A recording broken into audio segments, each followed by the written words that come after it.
Seja bem-vindo a mais um episódio do CX Experts Podcast. Eu sou Lu Molanda e serei sua host por hoje. Aqui vamos explorar o universo de CX, trazendo cases inspiradores e conhecendo um pouco mais sobre alguns dos maiores especialistas em experiência do cliente do Brasil. Esse podcast faz parte da CX Experts, uma plataforma desenvolvida pela Solux que conecta empresas e pessoas a profissionais deste universo. Na página, encontrar um expert é muito fácil. Basta clicar em Encontrar Parceiro. Para buscar o mentor perfeito para você, é possível filtrar os especialistas por temas, serviços e segmentos. Quando encontrar o expert perfeito para você, é só clicar em Ver Perfil.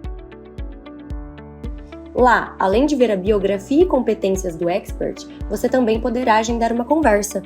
Simples, não é? E caso você queira passar o seu conhecimento em Customer Experience adiante e se tornar um CX Expert, é só clicar em Ser Parceiro, preencher o formulário com as suas informações e aguardar a Solux entrar em contato. Para saber mais, acesse cxexperts.com.br.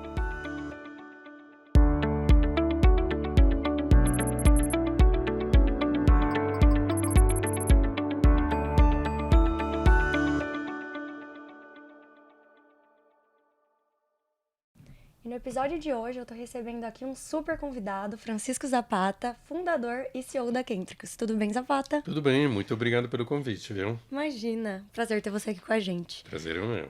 Zapata, para todo mundo te conhecer, sempre começo com a pergunta clássica. Conta aí um pouco pra gente o seu currículo aí, sua trajetória profissional. Um pouco, quanto tempo a gente tem hoje? Bastante, pode falar. Maravilha, qualquer coisa você corta, tá bom? Eu venho de uma formação bem técnica. Eu fui a terceira turma de mecatrônica da faculdade, onde eu fiz a formação de engenharia. Então quis sair logo para alguma formação mais técnica, um trabalho técnico. Só que naquela época você só escolhia entre consultoria ou banco.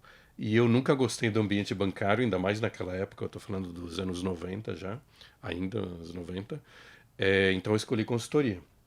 Entrei na então Andersen Consulting, hoje em dia se chama Accenture, e naquela época eu entrei já programando. Então entrei em algo bem técnico, bem frio, digamos. E isso é importante por causa de todo o ciclo que eu passei até me voltar completamente para o cliente, para o lado humano. Então é importante ver tudo isso na minha descrição do meu histórico. Então comecei muito frio, programação, eu não gostava de cliente, até meio bizarro eu falar isso hoje em dia, mas é verdade, eu não gostava de me relacionar com o cliente, porque para mim o cliente era um ruído no meu trabalho, eu queria fazer programação e beleza. Aí foi passando o tempo. Fui progredindo em alguns projetos de tecnologia, SAP era todo envolvido nesse mundo. Passaram-se 6 anos e aí eu tive a chance de sair da Accenture e entrar numa então startup que é a Localweb. A Localweb ela tinha 13 funcionários, eu fui o 13º, 14º funcionário da empresa, então entrei quando era uma empresinha bem pequenininha, puramente tecnologia de novo. Mas ao entrar, eu recebi um desafio muito legal de melhorar a qualidade do serviço. Então era algo muito genérico. Eu até perguntei pro Gilberto, que era o então CEO, eu perguntei, mas Giba, como assim melhorar a qualidade?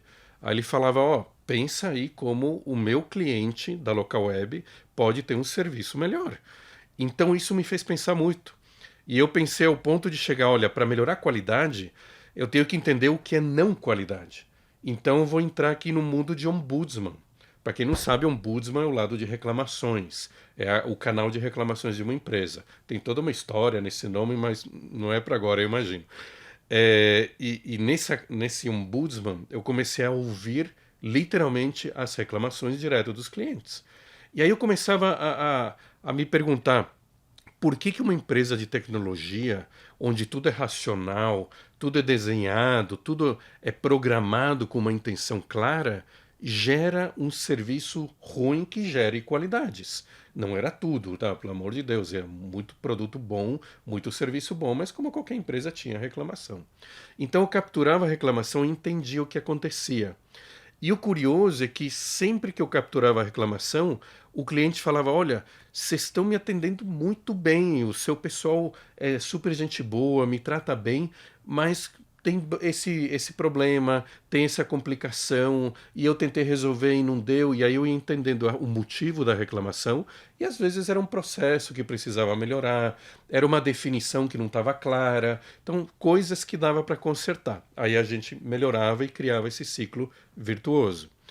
E eu comento isso de novo porque comecei a ouvir o cliente e comecei a perceber como a melhoria numa empresa inteira se origina lá, nesse caso, numa reclamação. Não necessariamente uma reclamação, mas a mudança mais forte vem da reclamação. E isso ia melhorando os serviços. E gradualmente eu fui ganhando mais responsabilidades na local web, porque o estilo até de gestão de uma startup era, olha, não tem gente para isso, toque o filho é teu. Então eu percebi um problema no, digamos, no N1 de atendimento, eu assumi todo o N1 de atendimento. Aí resolvi algumas coisas e percebia problemas no N2, ganhei o N2. E foi assim que eu fui ganhando mais pratinhos ali para administrar. E aí aconteceu algo curioso. À medida que eu ia ganhando pratinhos, claro que ia ficando mais complicada a coisa. Então, chegou uma hora que eu precisei focar. Em vez de voltar no meu lugar confortável, que seria TI, tecnologia, por causa da consultoria, eu decidi voltar para o cliente. E eu falei, olha, aqui é que está o ouro. O cliente realmente é o diferencial que o próprio mercado dizia para a local web. A gente chegou a fazer benchmarks e o diferencial da local web, claro que tinha alguns pontos técnicos que eram muito bons, mas no geral era morno ali. Mas o que destoava era, cara, vocês têm um atendimento ao concurso, não dá para concorrer. Então eu percebi que o ouro estava lá e foquei nessa parte. Nisso, comecei a desenvolver um monte de coisas do atendimento para meio que escalar, porque você não pode ter um atendimento puramente humano. É o lado mais brilhante, o lado humano. Mas se você só tiver gente lá dentro, não escala. Se você dobra o número de clientes, você teria que dobrar o número de pessoas no atendimento. Isso não é economicamente viável. Então eu tive que trabalhar em escalar essa operação. E nisso também trabalhei muito o lado que hoje em dia eu percebo que é Customer Care, atendimento, e ficou muito forte por causa desse período. Depois desse período, em 2013, foi quando eu criei a minha empresa, que por falta de criatividade eu chamei de Zapata Consultoria. Nome horrível, mas era o que eu consegui fazer. Criei a Zapata Consultoria e tentei vender no mercado o que eu chamava de atendimento fantástico naquela época. E hoje em dia eu vejo que é 70%, 80% do que é CX hoje em dia. Naquela época você não tinha esses conceitos. Comecei a vender isso, a querer vender, só que o mercado não respondia. 2013, 14, 15 foi quando teve uma crise muito grande, o início de uma crise muito grande aqui no Brasil. Então, o mercado só comprava gestão de atendimento, otimização, economia, tudo relacionado a custos. Então, é esse lado que a minha consultoria acabou fazendo. Mas eu não esqueci o lado do atendimento fantástico. Aí surgiu surgiu não, eu vim a conhecer uma organização que chama CXPA. É a Customer Experience Professionals Association. É uma organização mundial de profissionais de CX. Inclusive, hoje em dia, eu sou do Conselho Brasil, mas já já eu chego nesse ponto. Eu conheci essa organização e comecei a aprender mais. E percebi que eles tinham uma homologação que se chama CCXP. Certified Customer Experience Professional. É um selo que eles dão para pessoas quando elas passam por um teste e elas provam que elas sabem a metodologia da CXPA. Eu olhei aquilo lá e falei, não tenho capacidade para fazer isso aqui, não vou nem fazer. E deixei passar. Aí segui minha vida normal, até que uma vez eu consegui falar com uma pessoa muito influente na CXPA, chama Mohamed Latib, e conversando com ele, eu falei, olha, eu sei que tem essa certificação, mas eu não tenho como fazer, ela é cara, é em dólar ainda. Aí ele conversou um pouquinho comigo, ele falou, cara, você vai fazer. faz aí, pode confiar que você tem a experiência suficiente para poder fazer. Eu acreditei nele. Fui lá e felizmente eu passei. E isso é relevante porque isso me fez mudar completamente a consultoria. Eu falei, tá bom, eu passei nisso aqui, então eu devo saber alguma coisa desse troço aqui que chama CX. E aí eu mudei até a marca, virou Kentricus, que é a marca atual, e nisso eu comecei a vender explicitamente CX e o mercado respondeu. Também o mercado já tinha amadurecido e já entendia melhor esses conceitos. E felizmente foi uma derrocada e o mercado ia respondendo e eu ia entregando mais e nisso foi expandindo essa atuação consultiva até que recentemente já não, é quase um ano já, o tempo passa bem rápido, né? Até um ano atrás, mais ou menos, voltei a cruzar mercados ali com o Leonardo, que hoje em dia é o meu sócio, e a gente já tem 4 marcas nesse grupo Kentricus, que é a Kentricus como consultoria, a Paradox Academy como braço de educação corporativa, a Experience Lab Meetup, que são encontros mensais do Círculo de Profissionais de CX do Brasil, e esqueci da outra. Experience Lab Meetup, esse pedaço dá para cortar, né? Tá bom, deixa eu lembrar da outra.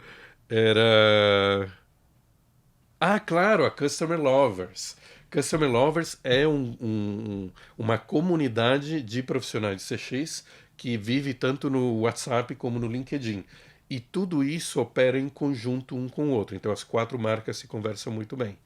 E nisso chegamos nos dias atuais aí, onde felizmente eu estou também sendo exposto lá na Solux, naquela excelente área que vocês têm de especialistas para as pessoas procurarem. Só tenho a agradecer a Solux por aquela exposição e esse é o momento atual. Legal.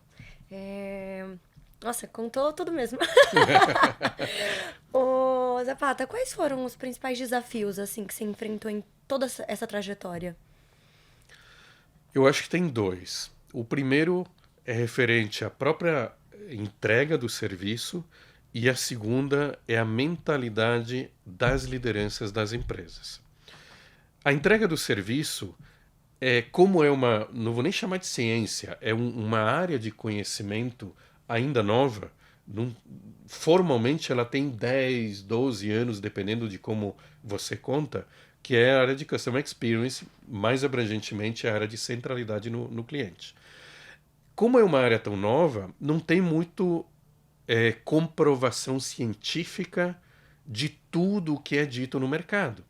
Então, em outras palavras, tem muita groselha no mercado, tem muito blá blá blá, tem muito guru de palco, tem muito oportunista que pega conceitos, floreia e vende como se fosse, sei lá, pílula mágica para as empresas vencerem. Então, essa é uma dificuldade na entrega do serviço. Por isso que eu falei que foi um diferencial para mim a homologação CCXP, porque me convenceu que eu não estava falando groselha. Eu tinha, honestamente, essa dúvida. Pô, será que o que eu sei de cliente, eu não estou me enganando aqui? E quando eu passei lá, eu falei, pô, não sou só eu que penso assim. Tem toda uma organização de profissionais no mundo inteiro que concordam com esses aspectos de método, de técnicas e conceitos. Deu confiança, né? Embasamento. Exato, a confiança. Então isso me deu a confiança de seguir nessa linha, mas ainda a oferta de serviços está muito poluída. Esse é o primeiro lado.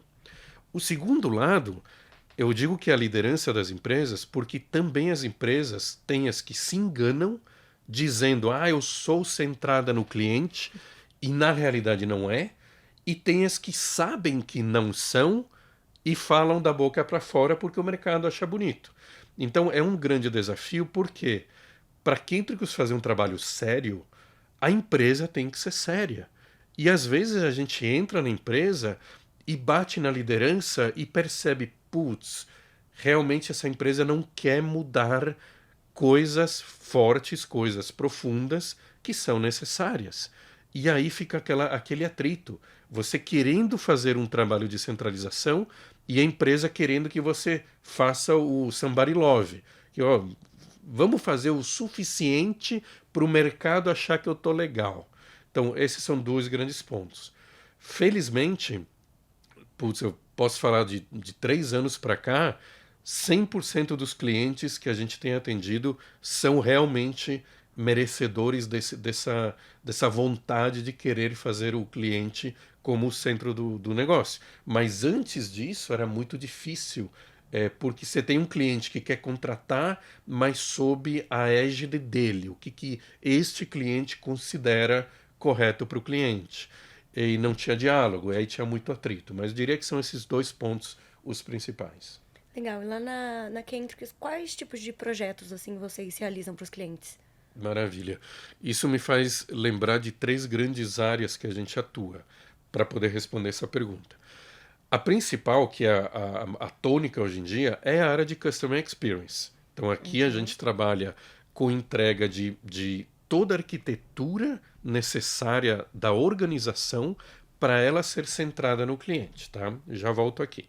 A outra área é de Customer Success, que o mercado muitas vezes não entende que é algo diferente.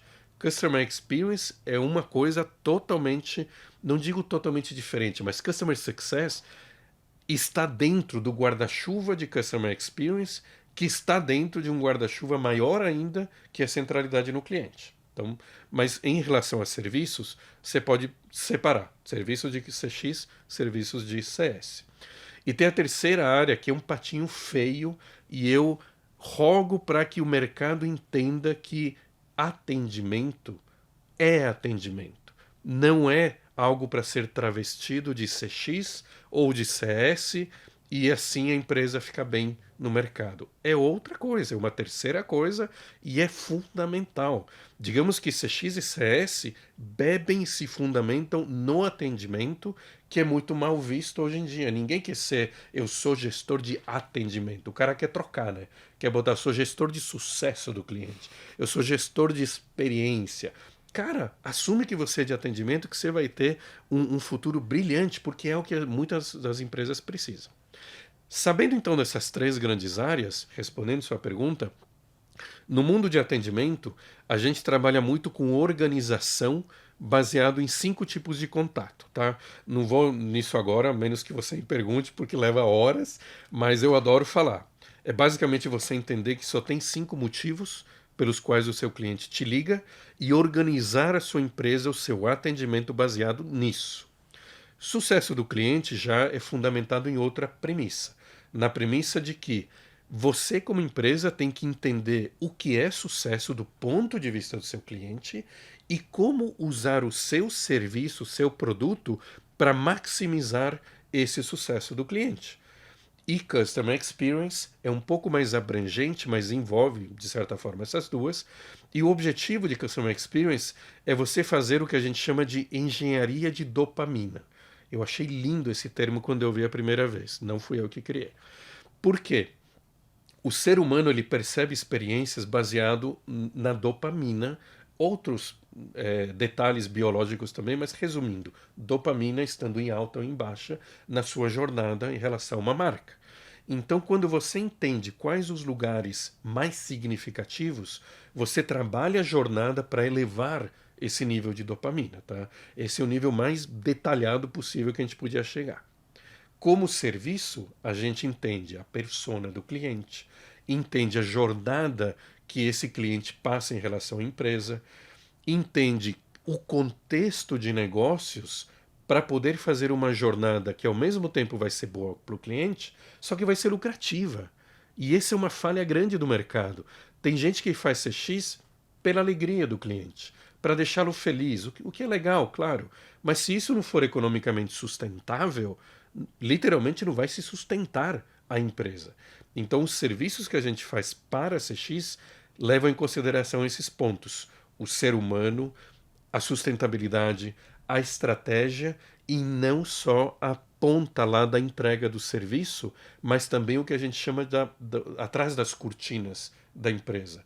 Você tem que mexer em toda a parte interna da empresa para que a consequência de todos os processos, áreas, a governança que está lá atrás, a consequência seja uma experiência memorável para o cliente. Então, esses são os 3 principais grupos de serviços, e o principal deles é algo que a gente chama de assessment de maturidade, que é você olhar para a empresa e falar, olha, em termos de centralidade no cliente, você está pouco maduro, médio ou muito maduro. Até aí tudo bem, é só um número, vai de 0 a 100. Mas a gente entrega o motivo. Você está pouco maduro nesses aspectos e está aqui o motivo que você tem que corrigir. Desse outro lado, você está médio maduro, você pode corrigir isso, e a gente analisa até 70 aspectos da empresa para chegar nessa entrega, que no final do dia vai se transformar no programa de evolução em centralidade, que é o que muitas empresas buscam e nem sabem que precisam daquilo, mas é um programa de longo prazo que ensina a empresa a ser centrada no cliente. Vocês têm alguns indicadores, KPIs, para ver como que as empresas avançam nessa maturidade? A maturidade é medida nas tais disciplinas da CXPA. Tudo que a gente faz, a nossa metodologia, é baseada no que se chama disciplina da CXPA. O que é isso? Hoje em dia são 5, eram 6 disciplinas até um tempinho atrás, e na real eu continuo usando 6 porque é mais fácil de explicar. Mas a gente olha cada uma das 6 disciplinas, que são coisas como compreender o cliente, isso é uma disciplina por si só. Outra disciplina é como desenhar experiências propositalmente boas para o cliente. Por aí vai, tá? Também não vou mergulhar, a menos que você me pergunte aqui. Cada disciplina tem um monte daqueles aspectos que eu falei que chegam a 70 aspectos. Então, algumas têm 10 aspectos, outras têm 15, varia. E a gente dá uma nota para cada uma das disciplinas e uma nota para o geral. Então, esse eu diria que é o KPI mais ilustrador da maturidade da empresa. E dentro dessas 6 disciplinas, existem coisas como NPS, como Effort Score, como CSAT, que são métricas que provavelmente o mercado olha para a métrica e fala, olha, eu quero medir a minha empresa por esta métrica. Só que, na verdade, a métrica está medindo a percepção do cliente sobre algumas jornadas, não está dizendo nada da maturidade da empresa. Então, voltando à sua pergunta, a gente mede a maturidade, é um grande indicador, esse nível de aderência, aliás, o nível de maturidade nas 6 disciplinas. É a principal que a gente usa nessa parte. Legal. Zapata, quais foram assim, os momentos-chave que você percebeu que o foco na experiência do cliente, enfim, de colocar o cliente no centro, era crucial para o sucesso de uma empresa? Foi bem antes de até aparecerem esses termos, viu? Quando eu estava na Local Web, até alguns indícios antes, quando eu estava na Accenture, mas vou focar na Local Web, que acho que é o principal mesmo. Local Web era uma startup. Hoje em dia é uma mega empresa, uma corporação com bilhões de dólares e já abriu na Nasdaq, é uma mega empresa. Mas na época era mais uma, tinha 13 funcionários. Pensa hoje em quais startups com 13 funcionários você conhece, tinha 8 mil clientes, tinha, se não me engano. Ou seja, pensa hoje em dia que empresas você tem nesse nível assim, e pensa, qual a chance de uma dessas crescer e vingar a ponto de virar multibilionária e global? Pouca chance. Então, quando eu estava lá, eu tive a chance de entender como ela cresceu tanto. A tecnologia, com certeza, foi o principal fator. Eu não vou falar que era a centralidade no cliente, porque não foi no caso da Local Web. Mas deu a chance de perceber em primeira mão como é importante ter um mínimo de centralidade no cliente. Então, refraseando a mensagem que eu quero passar. No caso da Local Web, foi mais a tecnologia. Mas o mercado inteiro estava tendo sinais de que só vingava as que tinham um mínimo de bom tratamento com o cliente. Naquela época se traduzia em atendimento bom, tá? Ninguém falava em CX. Então comecei a perceber isso, porque a gente fez um benchmark com os concorrentes da época, como eu falei já, e o resultado do benchmark foi patente. Tecnologia é bom, é bom, é bom. Se algum concorrente não tinha tecnologia boa, nem entrava na conversa. Mas todos entraram na conversa. Eram 4 concorrentes analisados na época. E o que se destacou por causa do atendimento, que foi o caso da Local Web. Então ali começou eu mesmo a sentir isso. Além disso, já era quando a globalização começou a tomar uma força maior em vários países do mundo e começou-se a falar mais em globalização, em comunicação aberta. Ainda o Twitter começou mais ou menos nessa época, o atual X, que inclusive está quente, né? Hoje em dia o X, mas o Twitter começou a democratizar muito, a expandir muito a comunicação, especialmente do cliente. E aí começou também Reclame Aqui, começou a expandir, começou a haver aquela magnificação de um ser humano que estava reclamando e maximizou globalmente a voz desse ser humano. Não sei se você lembra da história da guitarra do passageiro de uma linha aérea americana. É bem rapidinha a história. O cara tinha uma guitarra que foi embarcada numa linha aérea, eu não lembro qual linha aérea, e foi destruída a guitarra do cara. E a linha aérea não deu a mínima, porque naquela época era assim. Consumidor reclamava, mas ninguém dava a mínima. Só que ele botou a história nas mídias sociais. Eu acho que foi a primeira pessoa que teve a coragem de postar. E a coisa começou a efervescer. E cresceu a tal ponto da linha aérea ter que tomar aquela postura de cabeça baixa. Desculpa, viemos aqui a público, erramos. Na verdade, eu acho que ela até não tomou essa postura de primeira. Se não me engano, teve ainda alguns embates. Mas foi o primeiro exemplo global de um ser humano afetando uma empresa gigantesca. E daí começou a aumentar o número de casos. No Brasil, teve o caso, também não sei nomes, eu me arrisco, não vou arriscar falar marca, mas era uma pessoa que comprou uma geladeira e teve um problema com a geladeira e também não queriam resolver, postou nas mídias sociais, não, desculpa, ele botou uma faixa na casa dele, aí alguém postou a foto com a faixa nas mídias sociais e seguiu o mesmo caminho. Até que também a empresa baixou a guarda e teve que se render. Então, são vários exemplos que surgiram por lá. E respondendo a sua pergunta de novo, eu comecei a ver tudo isso, não só eu, o mercado inteiro começou a perceber, cara, tem algo diferente aqui. E foi aí que mudou a balança de poder. Se você analisa as eras de mercado, desde Ford lá, a linha de produção, aquele Ford T, aquele carro horrível. Se analisa tudo isso, você vê que sempre as eras iam mudando.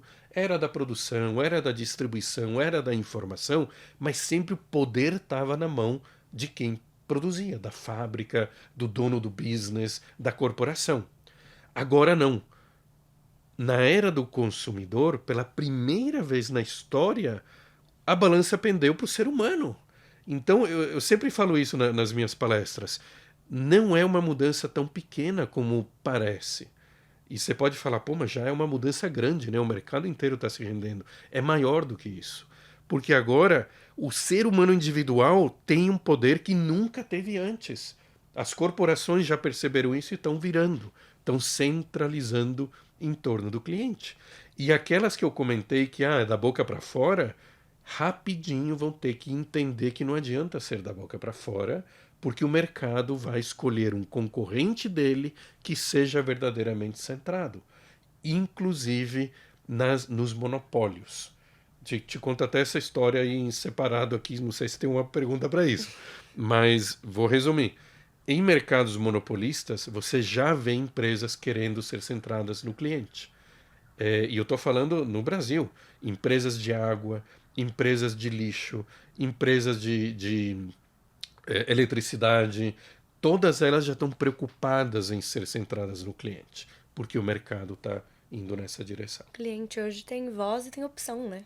Então... Exatamente. Mas nos monopólios, onde teoricamente... Não tinha. Mas o mecanismo é curioso. Mesmo no monopólio, que está meio que abrindo, daqui a pouco a eletricidade vai ter alguns concorrentes, tá? Mas são poucos concorrentes.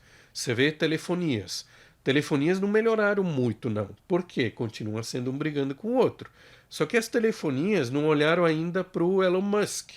Não olharam para a Starlink, que daqui a pouco vai baixar os preços a tal ponto que elas vão concorrer não entre elas, mas vão concorrer com um Elon Musk. Aí a coisa muda, porque para elas chegarem no nível de centralização que Starlink tem, é muito chão e é muito custo. Mas voltando ao ponto do monopólio, pega água e esgoto no Brasil. É um baita monopólio. É regido pelo governo. Mesmo essas empresas estão se rendendo. Por quê? Governo quer voto. Governo são políticos que de alguma forma têm que conseguir voto. Quem dá voto é a população, que é servida por essas empresas de água e esgoto. E existe algumas restrições de número de reclamações, tanto em lugares públicos como em lugares privados, eles estão começando a ver isso. E essas legislações gradualmente estão ganhando força. À medida que ganharem força, a turma que é mal servida por esgoto, nesse exemplo, vai começar a reclamar. A reclamação vai chegar num nível que vai penalizar o bolso das empresas de água e esgoto ou vai impedir a renovação do contrato com o governo. E o governo quer voto e quer mostrar que está fazendo um bom serviço. Então, gradualmente, até mercados monopolistas ou com poucos concorrentes vai se render à centralização. O que você acha que é fundamental para uma empresa para entregar uma boa experiência do cliente? Fundamental é a base, que nenhuma casa tem seus fundamentos. Fundamental são as disciplinas da CXPA. Eu falo isso porque você pode falar com outras palavras, mas sempre vai ser mapeado em alguma dessas 5, 6 disciplinas da CXPA. Um exemplo, falei que uma das disciplinas é compreensão. Se você não entende quem é seu cliente, não adianta, você já morreu na praia da centralização. É até óbvio, você quer ser centralizado em algo, você tem que entender quem é o algo. O problema está em como entender. Se você faz parte de uma empresa qualquer e você trabalha para um cliente, é natural que você diga, eu conheço o meu cliente. Vamos pensar que a gente aqui é uma empresa de turismo, turismo, e a gente conhece o nosso cliente, tá? Eu pego 2 pessoas da mesma empresa e pergunto, descreva o seu cliente. Você vai ter 2 descrições diferentes. O que eu quero dizer é que não é tão simples, não é tão fácil entender quem é o seu cliente. E a sacada está em que não é só o cliente que você tem que entender.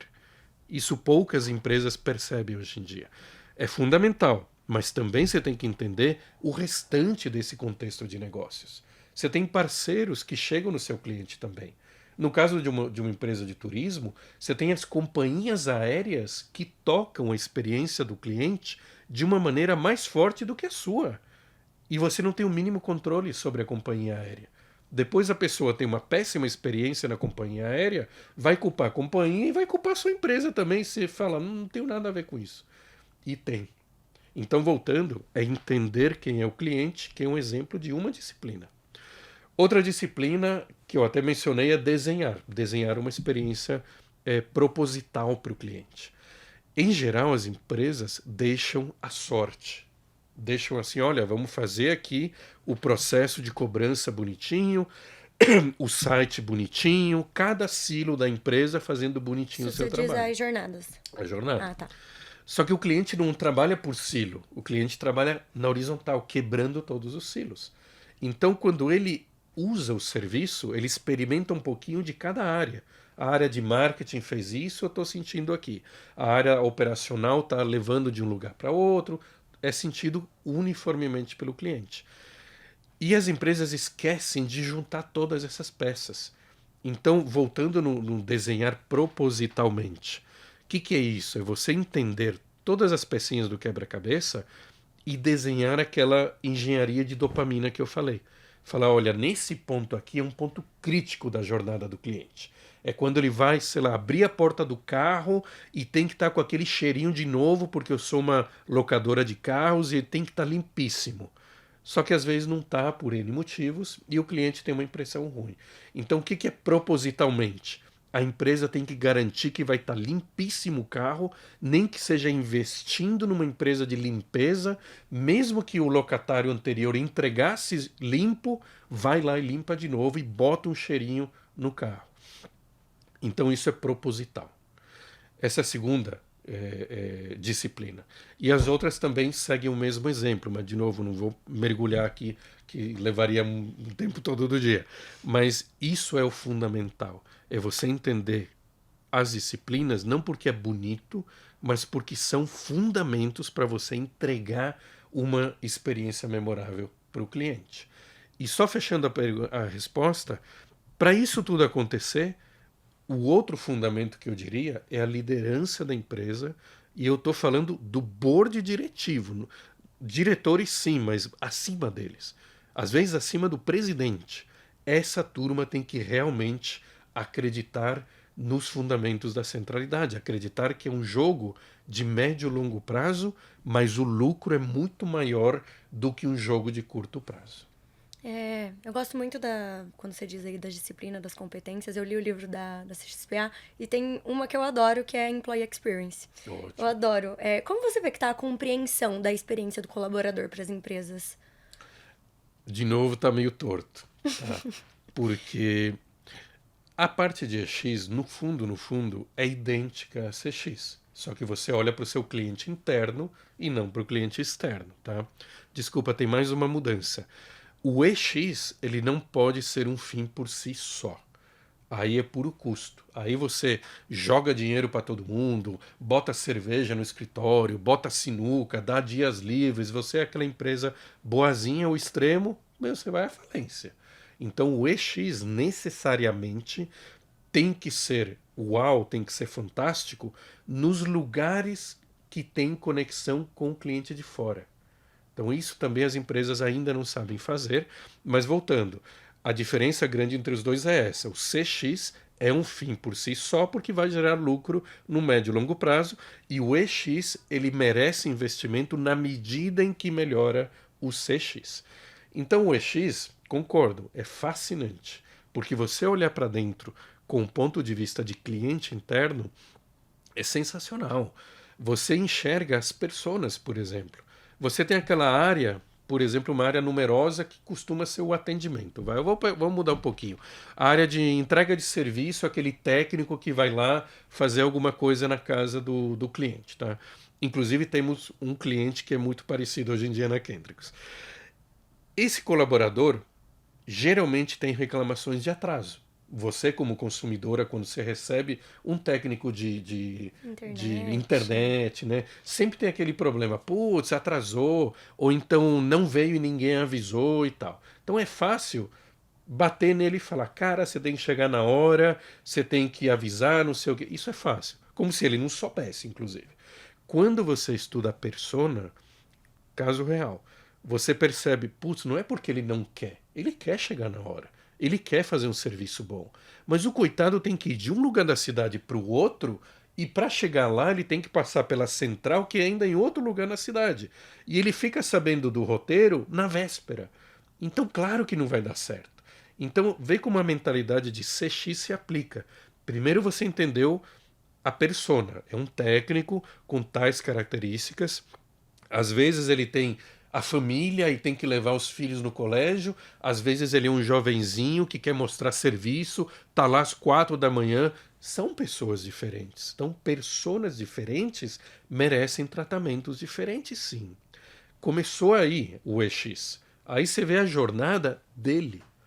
A jornada não do técnico de internet, a jornada do ser humano que tem uma família, tem filhos e outro ser humano está saindo do colégio e quer mostrar serviço, é uma jornada completamente diferente. E são jornadas que agora entram na empresa que está prestando serviço e tem que chegar na hora em tal lugar. Aí você, como empregador, você percebe a jornada desse colaborador, entende a persona. E aí é o quebra-cabeça. Como é que eu melhoro a jornada dele para melhorar, inclusive, a jornada do cliente que tem que chegar na hora certa? Aí você percebe o tamanho e a complexidade do quebra-cabeça. Então, eu assino embaixo. EX é fascinante porque é um quebra-cabeças mais complicado ainda do que o CX. Muito bom. Nossa, nosso tempo tá acabando aqui. Para finalizar, sempre gosto de fazer esse quadro, né, com todos os convidados, de compartilhar algum case de sucesso que você tenha participado com as pessoas que estão assistindo. Para terminar feliz. Legal, legal. Tem um case muito, muito legal. Obviamente não posso falar nomes de empresas, tá? Tranquilo. Mas é um case da área de saúde. Esta empresa é multinacional e ela pediu para a gente o tal assessment que eu comentei, o de 70 aspectos, foi feito completo nesta empresa. Levou meses, tá? Porque era realmente muito complexo, ainda mais numa organização multinacional que tinha esse braço aqui no Brasil. E o processo foi evoluindo e a gente foi mostrando essa complexidade ao mesmo tempo que mostrava a eficiência de você entender a sua centralidade no cliente. As disciplinas, aspectos, tudo isso rolou lindamente. E chegou num ponto que a Global percebeu o que estava acontecendo e começou a cutucar o braço Brasil e falou: olha, a gente tá vendo vocês aí, estamos achando bem legal o que vocês estão fazendo aí. Temos outros lugares no mundo que querem fazer a mesma coisa, mas aí no Brasil vocês estão fazendo de uma forma diferenciada. Muito bom. Ensina pra gente. E a Global começou a tocar esse projeto Brasil e querer puxar. E num momento está acontecendo isso. Então não tenho cenas dos próximos capítulos, mas é um case que mostrou pra gente, primeiro, o impacto que algo tão profundo causa numa empresa, a ponto da Global querer se envolver e puxar para o nível global esse tipo de projeto. Porque é revelador, eu diria. Você entender em que ponto que está a sua maturidade é revelador para você saber quais são os próximos passos. E é uma empresa super inovadora, super para frente. Então foi muito, muito reconfortante ver como o Brasil está mostrando esse tipo de serviço legal até para o global. Legal. Zapata, muito obrigada por ter aceitado o convite de estar aqui com a gente, por ter compartilhado aí suas experiências com todo mundo. Você quer deixar um recadinho para as pessoas que estão assistindo? Claro, muito obrigado a você, muito obrigado a Solux também. E gente que está assistindo, posso fazer convite para a comunidade ou não? Claro. Comunidade Customer Lovers, procure no LinkedIn ou no WhatsApp, ou pede para mim, eu estou lá na área da Solux, dos especialistas. Vamos lá, porque a gente sempre está conversando do assunto e a gente acredita muito que isso é transformador e que isso tem um toque humano que bate com o nosso propósito de cada um dos que está nessa comunidade. Então sejam muito bem-vindos. Quem já está lá, valeu. Quem vai entrar ainda, seja muito bem-vindo e muito obrigado pelo convite de novo. Obrigada a você, Zapata. Muito obrigada a você que nos assistiu e até o próximo episódio.